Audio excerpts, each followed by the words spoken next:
Hola, buenas noches a todos. Ya son las 9. Vamos a hoy hablar sobre inducciones. Vamos a esperar unos minutitos porque esto va con un poquito de retraso. Muy bien. Hoy hablaremos sobre inducciones. Aquí está Ana Rosa. Hola. Vamos allá. Como hace tanto tiempo que no... Aquí.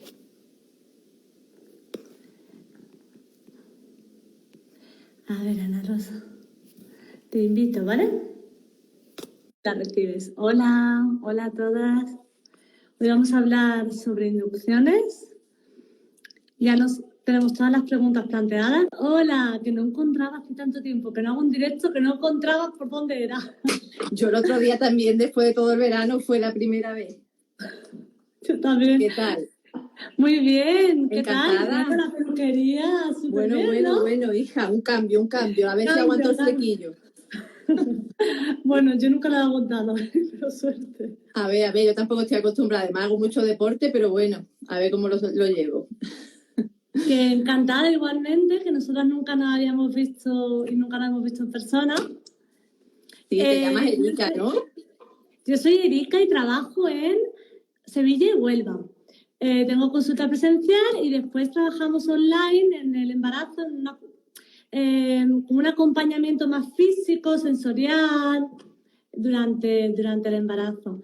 Y porque como tu clínica es sobre todo de fisioterapia, cuéntame. Yo trabajo con la doctora Marín Ginemete en el Hospital Nisa en Sevilla. Yo creo que tú la conoces, ¿a que sí? Bueno, ¿no? Yo hice la residencia con ella, además me encanta, me llevo súper bien, lo único que la distancia, tú sabes, pero a mí me cae súper bien Patricia y es una grandísima profesional y siempre se está formando, siempre hacemos cursos juntas porque nos gusta a los dos mucho el Clinic de Barcelona. Así que encantada de que estés con ella porque ella es una buenísima profesional.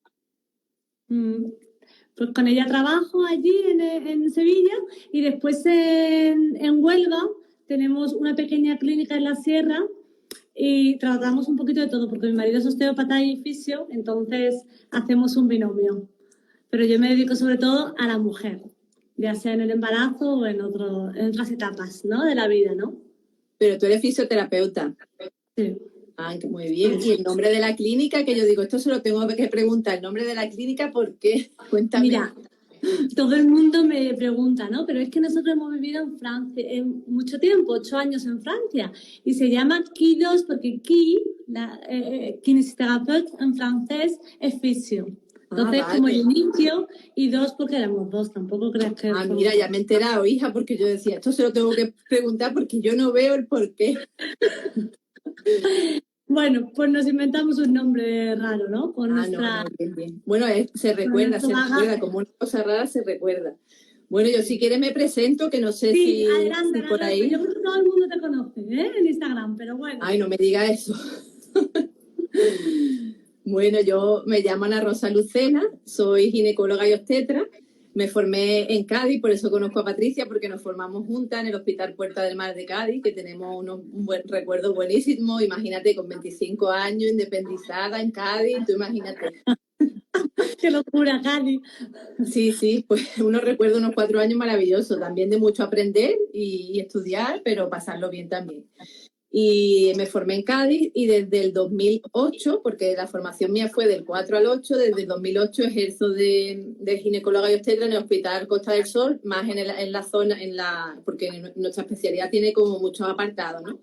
Y yo me dedico al seguimiento de embarazo, al área de obstetricia y el área de diagnóstico prenatal, alto riesgo obstétrico. Y bueno, también la asistencia a guardias, que hacemos de todo, no solo la asistencia a embarazo, sino todo lo que se presente de forma urgente. Y para quien no lo sepa, yo estoy por aquí porque yo no sabía ni que se podía compartir información por aquí, pero en la pandemia veía a mis pacientes que estaban muy agobiadas, lo hemos pasado mal todos, la verdad, pero las embarazadas más, porque le ha caído un virus encima.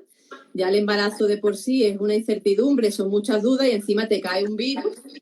y te cierran las clases de preparación al parto, te dicen que no tienes que hacer contactos con nadie, intentando limitar, bueno, tú sabes cómo se ha cambiado la... Yo por eso lancé el online, también, a raíz de todo esto, porque estaban Pues desesperadas, lógicamente, Las pacientes las veía, le hacía las ecografías en el hospital y las veía muy angustiadas y me di cuenta que se podía compartir información por aquí y nada, yo lo he hecho para ayudarlo, no me esperaba, yo he hecho para ayudar a mis pacientes en principio de Marbella y yo le decía, métete en esta cuenta que voy a ir poniendo información por ahí.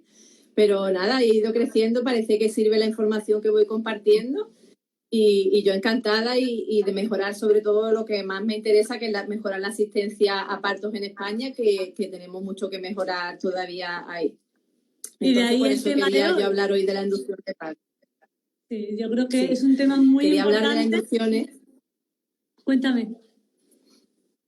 Sí, porque las inducciones de parto en España, la Organización Mundial de la Salud dice que tienen que estar en torno a un 10%, y en España, según los datos que me he sacado del Ministerio de Sanidad de la atención a parto y nacimiento, están en el doble, están en un 20%. Entonces, me parece que tenemos que hablar de esto y me parece que hay que regularizar la asistencia a partos tanto a nivel público como privado, con una serie de protocolos y una serie de normas que hay que hacer y una serie de estándares que hay que cumplir. Y si hace falta auditoría se hace, y si hace falta unos ciertos controles, auditoría, lo que sea, pues se hacen porque no se puede trabajar a lo loco. Hay que cumplir una serie de protocolos, estándares y siempre trabajar en base a la evidencia científica. ¿Esos protocolos ya existen, Ana Rosa, sobre la inducción? Eso ya está establecido, sí, vamos a decirlo hoy. Yo quiero hablar de todo esto. Lo que pasa es que entonces no lo respetamos a lo mejor del todo. ¿Cómo? Cuéntame. Que entonces no lo respetamos, ¿no? Ay, no te oigo. Que se te va la conexión. Chicas, ¿nos escucháis bien, las que nos estáis viendo? Sí, es que ha habido un momento que se te ha quedado parado. Cuéntame. Ah, sí. Que digo que entonces es que no respetamos los protocolos, ¿no? Por supuesto, por eso estamos hablando de esto. Si hay un 20% de inducciones, cuando la OMS dice un 10%, es que hay un tanto por ciento de inducciones hacen que estamos medicalizando un parto y estamos poniendo una medicación y ya guiando a una paciente a un determinado fin, cuando nosotros estamos interviniendo y tiene que tener una causa médica justificada. Entonces, ahí hay algunas causas médicas que no están dentro de protocolos y eso hay que regularizarlo y me parece muy importante para hablar de eso. Pues entonces, Ana Rosa, atacamos y yo creo que la pregunta que más ha salido es, bueno, ¿en qué casos hay que inducir un parto? ¿Cuándo está indicado? Sí. Pues mira, tengo aquí de todo de lo que quiero hablar. Vamos a ver. Lo primero es que tenemos que diferenciar dentro de la inducción. La inducción es cuando ya queremos finalizar el embarazo. Y nosotros tenemos que cumplir principalmente dos cosas. Una es intentar no provocar una prematuridad iatrogénica, que es decir, nosotros no inducir una prematuridad, intentar no inducir un embarazo de menos de 37 semanas, porque estamos induciendo algo que es prematuro, no sé qué sea por las condiciones de la gravedad del cuadro, siempre valorando riesgo-beneficio, intentar no provocar una prematuridad iatrogénica. Y lo segundo es explicar a la paciente cuál es el método que vamos a utilizar y el motivo por el que vamos a inducir. Darle las opciones del manejo que va a tener para el dolor, las opciones alternativas. Si la paciente no quiere inducirse, pues tenemos que darle unas opciones alternativas porque las hay. Y que inducir es nosotros intentar tener un parto vaginal, intentar que la paciente tenga un parto vaginal. Y de estas inducciones tiene que saber que alrededor del 70-80% de las inducciones se consigue un parto vaginal. Esto lo tiene que saber.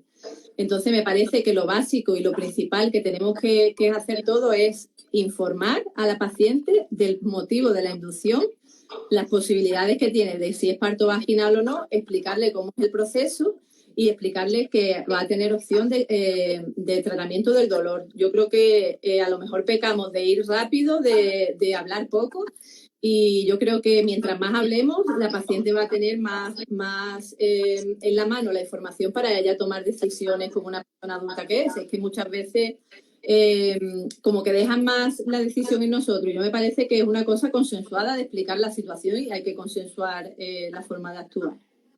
Yo se lo digo a muchas mujeres que ellas mismas pueden decidir, que también pueden participar en, oye, si quiero, o mira, quiero esperar un día más, o hablar, ¿no? Pero me ha parecido muy interesante lo de proponer las alternativas, que también a veces vamos súper rápido y llegan con esta información. No, sí. Si usted no quiere inducirse, me firma la revocación y ya me olvido de que existe. Y eso no es así.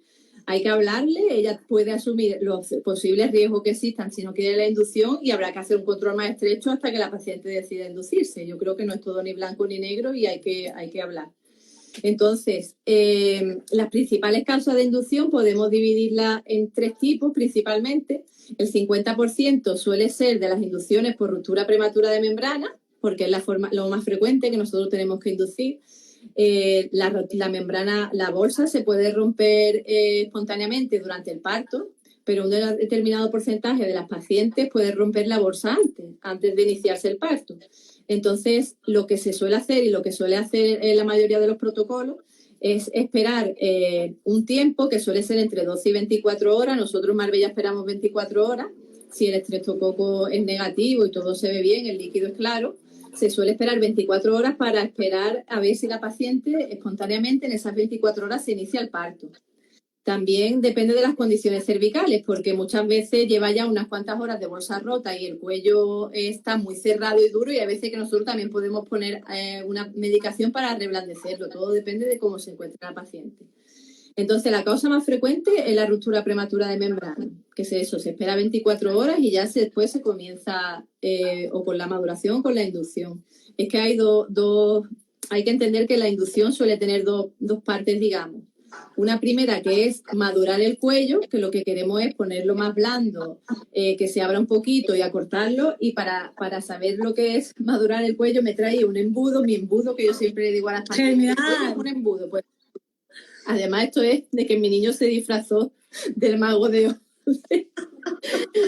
Y esto me lo traí yo del disfraz de mi niño. Bueno, pues si imagináis que esto es el útero y esto es el cervix, normalmente el cervix, que al principio del embarazo puede medir 4 centímetros y después se va cortando, al final es normal que mida unos 3 centímetros, 2 centímetros y también dependiendo si ha tenido partos o no. Pero bueno, si esto es el cervix, nosotros queremos madurarlo. ¿Y madurarlo qué significa? Pues que va a acortarlo, que nosotros decimos que ha borrado el cuello porque prácticamente se acorta y desaparece y después se empieza a abrir.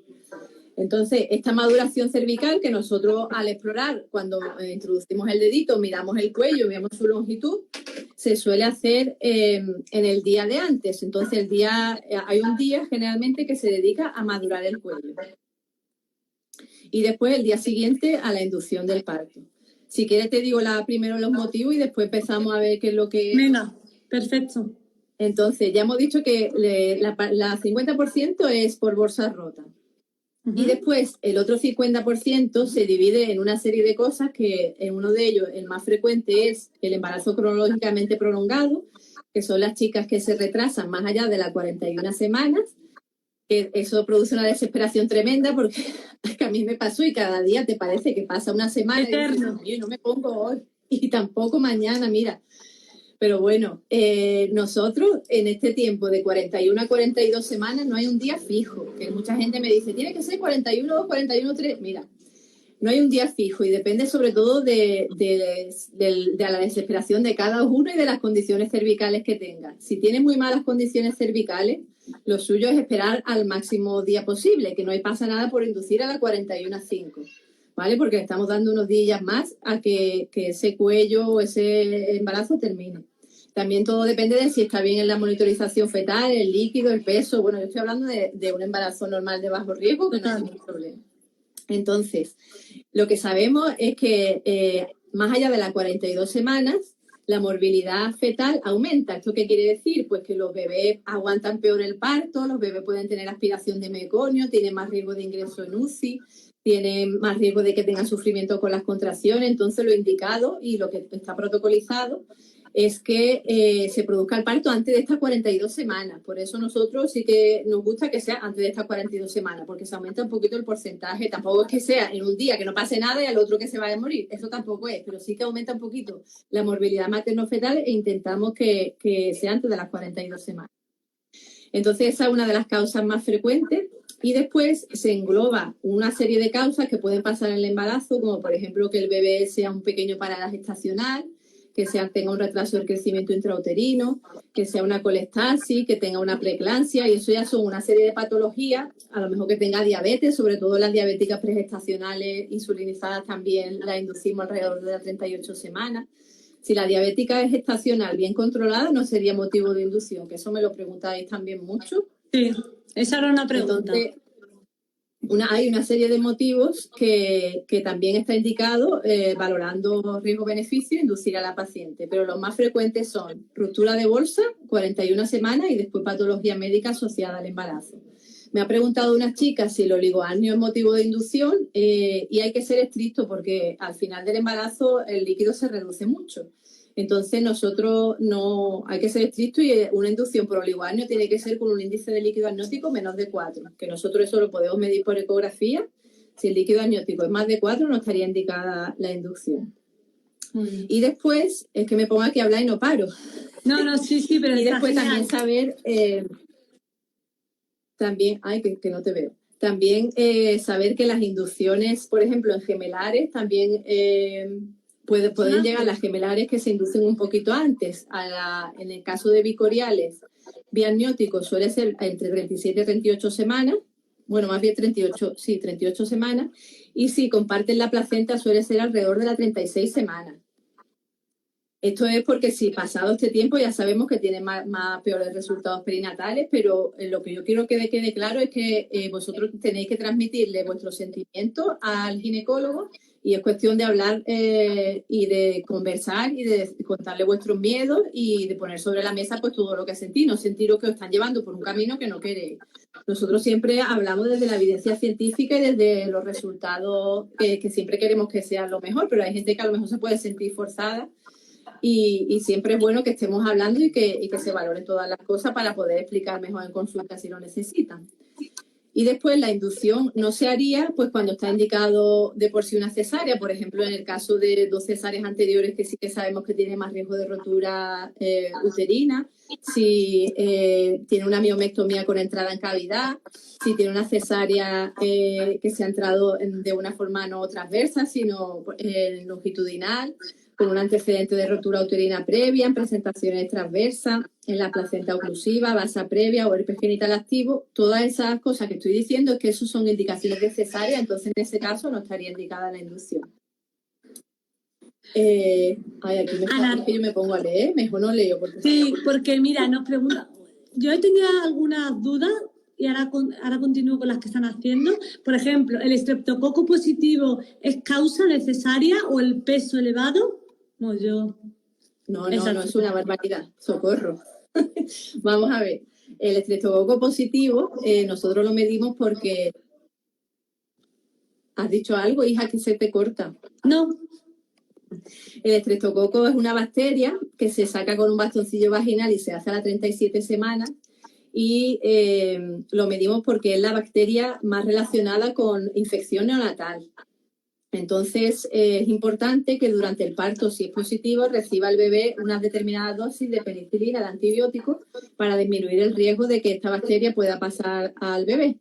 Pero no es indicado de inducción del parto. Lo que sí estaría indicado, si por ejemplo la chica rompe la bolsa y el cuello está muy malo, de que está muy duro y largo, sí a lo mejor está indicado no esperar esas 24 horas, sino madurar el cuello un poquito antes para que no esté tanto tiempo con la bolsa rota. Pero ¿y para el peso? Cesárea por el estreptococo, no. Y para el peso sería lo mismo, y para nos hablan de incompatibilidad de RH, sería igual. No habría ningún caso de inducción, que preguntan por aquí. Vamos a ver, en el caso de incompatibilidad RH depende, porque nosotros podemos medir si el bebé está sufriendo hemólisis, que podemos medir con una ecografía si el bebé tiene anemia o no. Si tiene repercusión fetal, que es una cosa súper rara, a lo mejor está indicada la inducción, pero por lo general con incompatibilidad RH todo normal, y los valores de anticuerpos son normales, no habría que inducir. Eso hay que mirarlo todo bien en consulta. Vale. Pregunta específica, de tema específica, ¿no? Porque aquí estamos hablando de cosas generales. Hay muchas mujeres que toman heparina durante el embarazo, entonces a estas mujeres se les reducciona al parto por el tema de la epidural. ¿Nos puedes comentar un poquito para que ellas tengan...? Sí, mira, lo primero es ver por qué tiene el tratamiento con heparina estas chicas. Muchas veces incluso están con heparinas porque han tenido 2 abortos previos y las chicas no tienen ninguna patología de base. En ese caso, que se ha puesto la heparina de que nosotros llamamos de forma empírica, sin una determinada base, porque de base científica real y estudios científicos que demuestren que la heparina hay que ponerla con 2 abortos previos no hay. Esta es una medicación que se pone porque parece que va bien, entonces la chica se ha estado poniendo la heparina. Si es un embarazo de bajo riesgo, lo único que ha tenido son, por ejemplo, 2 abortos anteriores y está con heparina, ese embarazo no es indicado inducir el parto únicamente por estar con heparina. Lo que sí habría que pasar es 12 horas entre la dosis de heparina y ponerse la anestesia epidural, porque es lo recomendado para que no haya ningún problema una vez que se utilice la técnica. Entonces siempre le decimos que si se tiene que poner la heparina y ella se encuentra más molesta con más contracciones, pues que esa dosis no se la ponga hasta ver qué es lo que pasa. Perfecto. Entonces, cuéntanos en qué consiste. Si quieres pasamos a explicar cómo es la inducción. Ya te he dicho que es la primera parte de madurar el cuello, y para madurar el cuello, para intentar acortarlo y abrirlo, porque nosotros no podemos poner directamente, o no debemos poner directamente en un cuello cerrado y duro una oxitocina, porque estamos como apretando un globo que está cerrado abajo, entonces tú estás apretando un globo y abajo está cerrado y es que eso no sirve de nada. Entonces, lo que hay es primero que preparar el cuello, que esté blando y que esté corto y que esté un poquito abierto. Y este cuello se llama maduración cervical. Entonces, esta maduración cervical se puede utilizar... primero también quiero hablar un poquito de la maniobra de Hamilton, antes de meterme con eso, que la maniobra de Hamilton es que nosotros podemos, si tenemos aquí el cuello de útero, podemos meter nuestro dedo y despegar un poquito las membranas amnióticas, y con ese despegamiento de membranas parece que se desprenden prostaglandinas naturales, pueden producir contracciones e iniciarse el parto. Muchas chicas me preguntan que si se pueden negar a la Hamilton, que no le han hecho un Hamilton sin consentimiento. Vamos a ver, para hacer un Hamilton tú tienes que pedir a la paciente y decirle y explicarle por qué lo vas a hacer y por qué es beneficioso. Se sabe que el Hamilton a partir de las 40 semanas reduce las inducciones de parto. Es decir, si hago un Hamilton a partir de esta semana, se va a reducir que esta chica, se disminuye la posibilidad que esta chica se prolongue y se induzca al parto. Entonces, siempre a partir de las 40 semanas, si se le propone y la chica quiere, pues se puede recomendar. No aumenta la tasa de infecciones, no produce daño en el bebé, es un poco molesto, eso sí, que yo lo he padecido también, es un poco molesto, pero si quieres evitar una inducción, yo siempre lo recomiendo.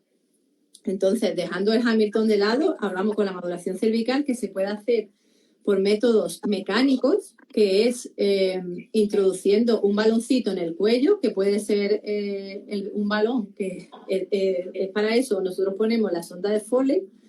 Entonces, introduciendo un balón mecánico, un balón que lo que hace es el balón una presión en el cuello del útero, y eso se pone un poquito tenso y está todo el tiempo haciendo presión ahí, y parece que esa presión también ayuda a que el cuello se vaya reblandeciendo y abriendo.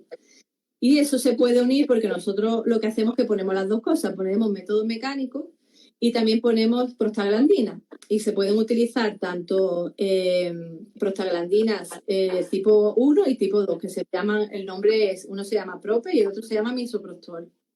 Se sabe que con el misoprostol se tiene más posibilidad de producir más hipercontractibilidad y es más difícil manejo porque es una pastilla que ponemos y no se puede retirar tan fácil como el otro, que es como un tampa que el otro sí se puede quitar.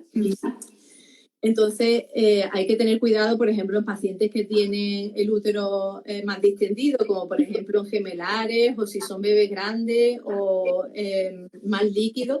Hay que tener cuidado con la medicación que ponemos, porque si ponemos, por ejemplo, misoprostol, tiene más riesgo de producir más contracciones en estos fetos, que se llama tener una hiperdinamia o un hipertono. Entonces, quería decirte, esos son los medios para madurar el cuello. Y después la otra parte es ya la parte de la inducción, que es la parte que se hace en el paritorio con oxitocina intravenosa, en el que vamos subiendo la oxitocina ese día que la paciente está en paritorio, cuidadosamente hasta que se consigue una dinámica uterina regular. Y este tiempo en el que la chica va a estar con contracción en el paritorio, me gustaría que quede claro porque para diagnosticar un fallo de inducción tiene que estar con dinámica regular entre 10 y 12 horas. Entonces, muchas chicas me dicen, no, yo a las 4 horas ya me diagnosticaron un fallo de inducción. Eso me parece una barbaridad. Tú tienes que darle esas 10, 12 horas a ver si se entra en una fase activa de parto. La fase activa de parto es aquella en la que el cuello está borrado y alcanza los 3 centímetros. Entonces, si en estas 10, 12 horas no se ha alcanzado esa fase activa de parto, se puede diagnosticar un fallo de inducción, pero hay que darle el tiempo indicado para indicar esto. No se puede indicar un fallo de inducción en 6 horas, por ejemplo. Y también quería decir que es importante reducir estas indicaciones de inducción porque ya sabemos que lo mejor es que el parto se inicie de forma espontánea y que cuando nosotros intervenimos y estamos poniendo una medicación, esto también tiene riesgo de que el útero se rompa, tiene riesgo de que el útero produzca además más contracciones de la cuenta o más intensas que se llaman hiperdinamia o hipertono.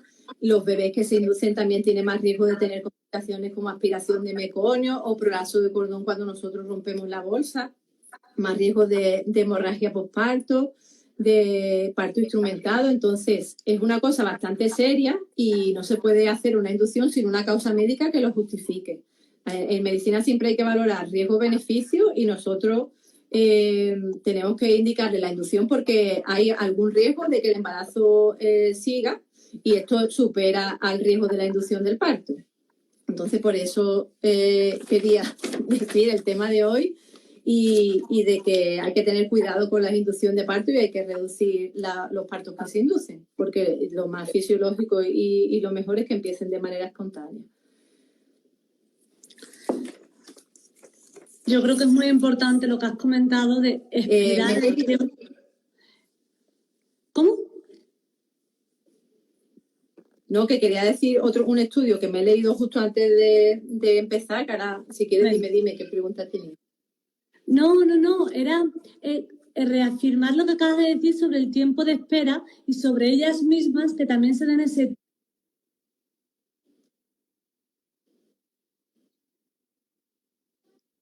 eso empiece, ¿no? Y muchas veces vienen también ellas con las ganas de, venga, y esto va a terminar en 2 horas. Y a lo mejor no es así. Inducido no significa hecho, no es una cesárea. Bueno, yo he tenido pacientes de estar ingresándola por una inducción y estar corriendo, llama al marido, corre, ven, que vamos a ver, que esto te estoy ingresando y esto tiene su proceso, que probablemente sea 1 o 2 días, pero la gente cree que le inducen y ya, esto no va así. Pero yo quería decir que me he leído antes un estudio del 2020 de la experiencia de las mujeres que habían tenido la inducción de parto y un 19% tenía la impresión de que no le habían dado opción a elegir, un 26% decían que no estaban adecuadamente informadas, un 17% no sabían que había otras alternativas y un 30% no le habían dado ninguna información por escrito del procedimiento. Entonces, ahí es donde tenemos nosotros, la parte de los ginecólogos que tenemos que mejorar, porque esto es lo que es dar un consentimiento informado, explicar por qué nosotros creemos que hay que inducir el parto, explicar cuáles serían las opciones si la paciente no decide inducir el parto y de cuáles son las alternativas que tiene, que si ella quiere correr los riesgos, nosotros sí que podemos hacer un seguimiento más estrecho del embarazo, siempre sin pasar las 42 semanas. Hay algunas pacientes que sí que se pasan de las 42 semanas y esto está descrito de que sí tienen más riesgo de todo lo que te he dicho, de ingreso, anuncia, aspiración de meconio, más morbilidad fetal, y esto lo tienen que saber. Entonces, no sé, si quieres hacemos alguna de las preguntas que me habían preguntado. Mira, voy a activar. Porque yo ya de cosas termino. Te había quitado. No lo tenía activado por eso, porque yo me ponía a leer. Claro, te los he quitado porque has empezado a señalar con las manos y digo, para que te vean, porque si no, no te veían. ¿Vale? Y ahora mismo se apaga de vez en cuando. Claro, los voy a activar y ya pueden preguntar todo lo que ellas quieran. ¿Vale? Había varias preguntas que me habían hecho a mí Y bueno, la mayoría ya las ha respondido. Por ejemplo, había una que decía, ¿un parto inducido puede tener peores consecuencias para el bebé? Y para mí... Sí, el parto inducido es que además me lo he sacado porque no quería que se me olvidase. Tiene tanto riesgos para la madre como para el bebé. Para la madre, más necesidad de analgesia farmacológica, que esto también es otra creencia de que el parto inducido duele más. El parto inducido duele porque nosotros estamos provocando unas contracciones que no son fisiológicas, pero aparte que no hay necesidad de tener dolor, y si es una inducción de parto, en cuanto a la chica, la paciente lo decida oportuno y de ser anestesia, se le debe poner. También lo que debe de ponerse todos los hospitales es que las mujeres tengan toda la gama, digamos, de analgesia que hay posible. Por ejemplo, es que nosotros aquí en España parece que solo existe la epidural. Entonces, el óxido nitroso es un gas inhalado que puede utilizarse y que no afecta al bebé a demanda. Yo creo que esa opción debería estar en todos los hospitales para que la chica decida cuál es lo que ella ve más conveniente y qué es lo que le puede venir mejor, porque aquí está todo como dolor epidural, y la epidural sí que se relaciona con más partos instrumentales, más alargamiento de la segunda fase del parto, y necesita una monitorización continua. Son una serie de cosas que lleva acompañada, que pues nosotros lo que hay que intentar es minimizar las intervenciones, y una vez que se pone la epidural ya no es un parto de bajo riesgo. Nosotros... Entonces, si quieres te recuerdo los riesgos que tiene una inducción. En relación con la paciente, el más alto es de que se produzca una hiperestimulación uterina, tanto hiperdinamia como hipertono, porque estamos induciendo contracciones de manera exógena, no las que tiene la paciente.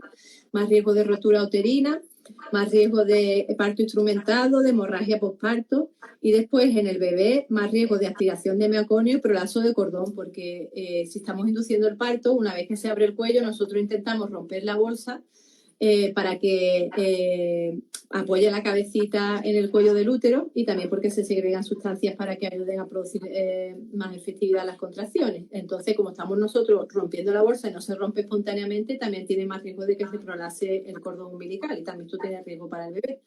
Entonces, una inducción tiene más riesgo, siempre va a ser peor que empezar el parto de forma espontánea. Eso hay que saberlo. Por eso tiene que estar perfectamente indicada. Mira, muchas veces me encuentro con indicaciones que se llaman sociales, que esto sí lo quiero decir porque eso existe. Fuera de toda indicación médica, pues que el ginecólogo se iba de vacaciones, que no iba a estar, mi marido se va de viaje. Bueno, no ponga esa cara porque aquí las famosas dicen encima de que no. Bueno, la famosa ya es el día, para saber el día 8 de octubre, porque me le queda el viaje, encima una cesárea, menos, y que me parece una barbaridad. Yo quería comentarte una cosita, no sé si me escuchas bien, sobre el dolor que has comentado. Por ejemplo, aquí preguntan, dicen, ¿puedes usar una bañera? Yo creo que muchas veces el dolor está bien, la analgesia, el gas, la epidural, pero también tenemos opciones naturales, que yo trabajo mucho con ellas durante esta preparación, ¿no?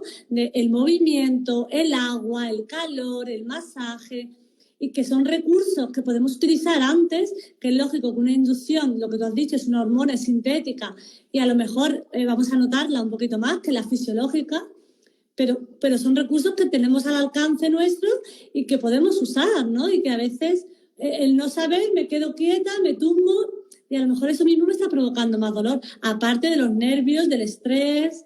Sí, pero sí, yo creo que en esto las matronas, que son las máquinas, las matronas que tienen cada vez más autonomía y son las que se encargan de las pacientes en el pie de cama, las matronas saben qué cosas hay que hacer, que se puede utilizar el masaje, que se puede introducir en la bañera con agua caliente.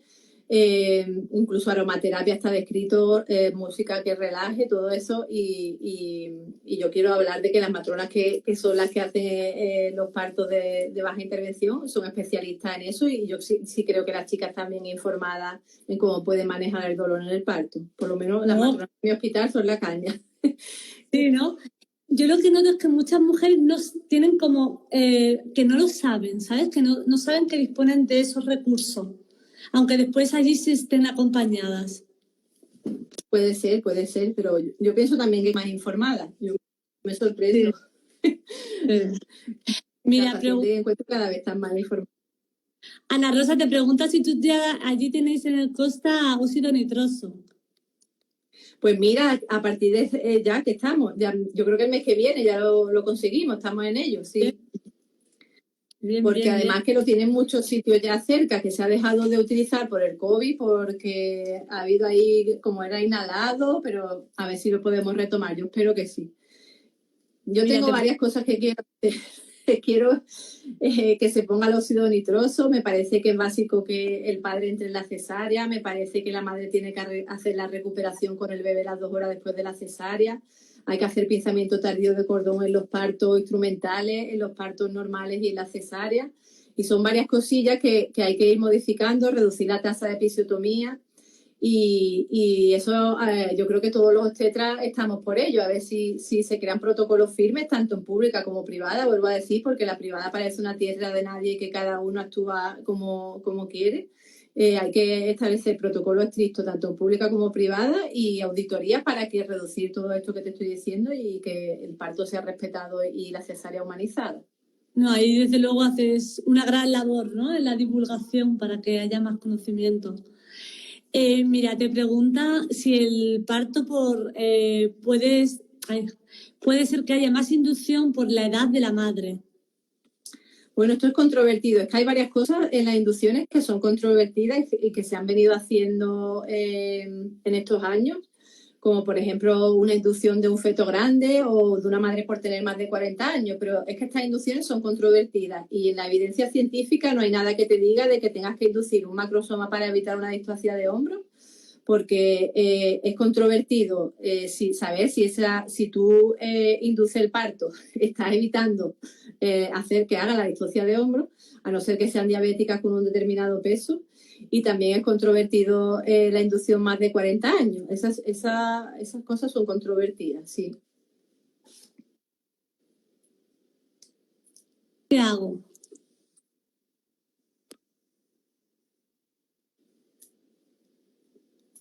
Si falla la inducción, Ana Rosa, ¿qué podemos hacer?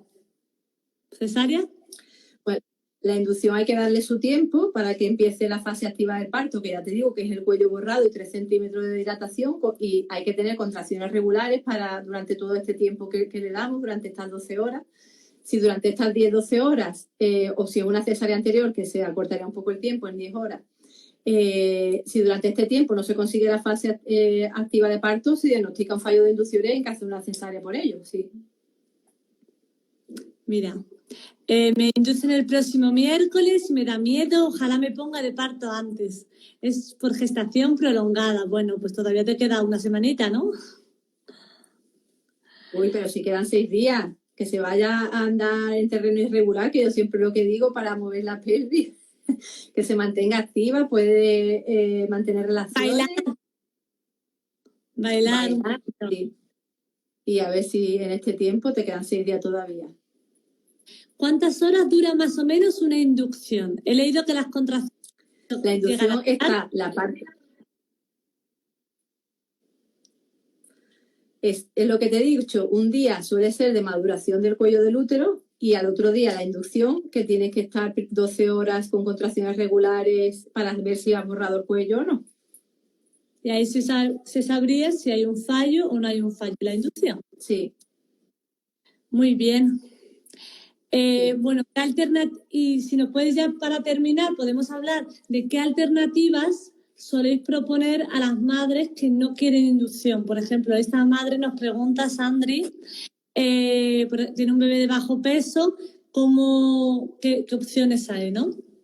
Pues mira, ahí sí me pongo seria, porque en la evidencia científica, en los pequeños paradas gestacional y en los crecimientos intrauterino retardados, los pequeños paradas gestacional son los bebés de menos de percentil 10 con un Doppler normal, y el crecimiento intrauterino retardado es cuando el peso es menos del percentil 3 o bien está entre el 3 y el 10 y hay alteración en el Doppler. Entonces, son ya condiciones de más seriedad y que nosotros sí que nos ponemos serios y se sabe que si estos bebés, por ejemplo, en el caso del CIR, pasan de las 37 semanas o en el caso del pequeño de parada gestacional pasa de las 40 semanas, tienen más morbilidad fetal. Es decir, que estos bebés, por no tener una buena reserva placentaria, pueden no aguantar bien el parto, hacer una cesárea de urgencia por ello, tienen más riesgo de aspiración meconial, tienen más riesgo de ingreso en UCI. Entonces, se indica la inducción en esta semana, 37 en el CIR y 40 en el pequeño parada gestacional, porque esa es la semana en la que es la condición óptima para que el bebé y la madre, para que se consiga un parto vaginal. Entonces, por eso nosotros inducimos. Si se pasa de ese tiempo, ya te digo que la placenta puede no dar de sí y a las mínimas contracciones hacer un sufrimiento fetal y es que sea una cesárea. Vale, entonces, en este caso en particular... no hay muchas alternativas, sí que hay que seguir un poquito el protocolo que la ginecóloga... Nosotros, no, yo soy de que no hay que obligar a nada, pero tú le tienes que decir a las chicas la evidencia científica que hay sobre el tema, pero también ahí entramos en un poco controversia, porque ella puede decidir que no quiere inducirse, pero ahí hay una tercera persona que es un bebé y quién vela por la salud de ese bebé, porque claro, la madre no quiere inducirse, pero yo sé que el bebé está teniendo más riesgo, entonces ahí entramos en un poco controversia, que hay en nuestro campo también, y hay que poner las cosas claras y es un tema un poco delicado, ¿sí? Porque ahí hay una tercera persona que va en juego su salud y que no tiene voz, no tiene voz. La madre cree que quiere lo mejor para ella, pero lo mejor para el bebé también hay que estar pendiente de eso, que él no tiene voz, pero nosotros sabemos que es lo mejor para el bebé, entonces hay que tener cuidado con esas cosas. Sí, y hay que también escuchar, ¿no? Escuchar a la ginecóloga y entender lo que nos dice. Muchas veces a lo mejor es que no lo entendemos, pues lo preguntamos las veces que nos haga falta, ¿no? Bueno, están llegando muchos comentarios. Si quieres... Creo que hay que hablar más. En la vida creo que hay que hablar más. Hay que hablar más con los médicos, hay que hablar más entre nosotros, hay que hablar más con la pareja, hay que hablar más con los hijos y si todos habláramos más, esto sería mejor. Habría menos malos entendidos, claro. Totalmente. Es que hay que hablar más en general, hay que hablar más. Mira, hay una pregunta interesante. Pone, si yo llego con el cuello borrado, ¿me inducirían el parto?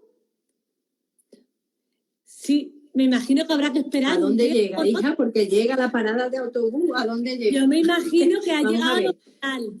A mí me inducen mañana. Llega al hospital con el cuello borrado. ¿Y qué le pasa a ella para inducirle el parto? ¿Por qué hay que inducir el parto con el cuello borrado? ¿No? Son casos muy personales y es difícil daros a lo mejor indicaciones generales. Sí, porque con un cuello borrado hay que esperar que la chica se ponga de parto sola. No hay que inducir nada, a no ser que se vea que hay algo que allá tengamos que intervenir. Porque ahí ya quiere decir que tu parto ha iniciado, ¿no?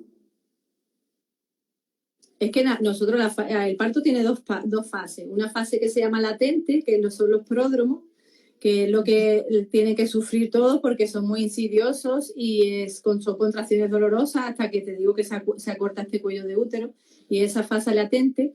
Y después tiene la fase activa, que es a partir de los 3-4 centímetros, cuando ya el parto se ha iniciado. Entonces, la gente por eso dice, tuve no sé cuántas horas de parto, porque no sé, pueden contar también la fase de pródromo, pero nosotros lo contamos, el parto empieza a partir de los 3-4 centímetros de la fase activa, aunque la otra sí también parte, pero nosotros no lo tenemos en paritorio y es mejor que la paciente no ingrese si controla bien el dolor en esta fase. En casa, muy bien.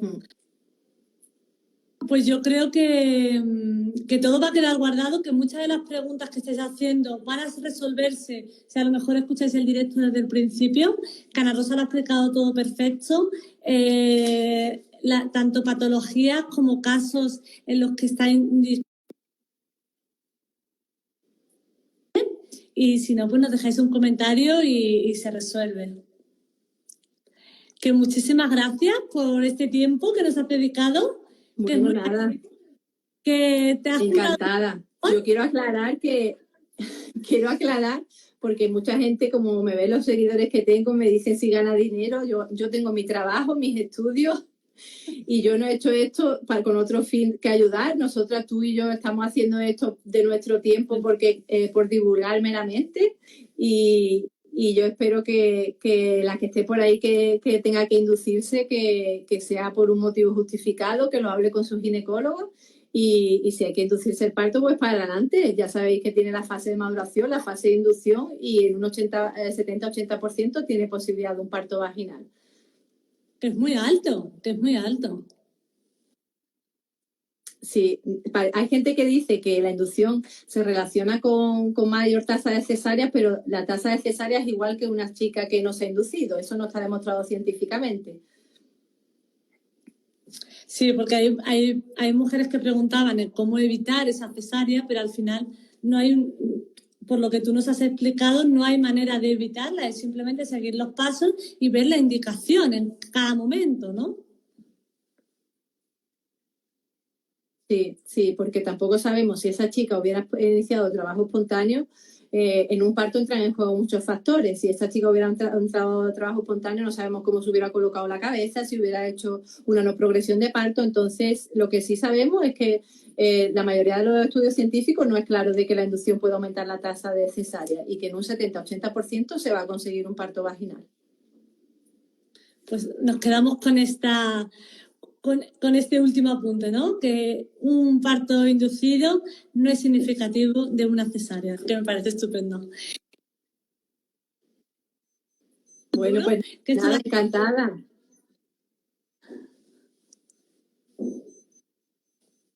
Lo dejamos guardado y si tenéis dudas, ahí las contestamos. Un besito a todas y si os tienen que inducir, mucha suerte y para las que se ponga espontáneo, igual también. Para todas, suerte para todas, que os vaya muy, muy bien. Venga, pues Erika. Adiós.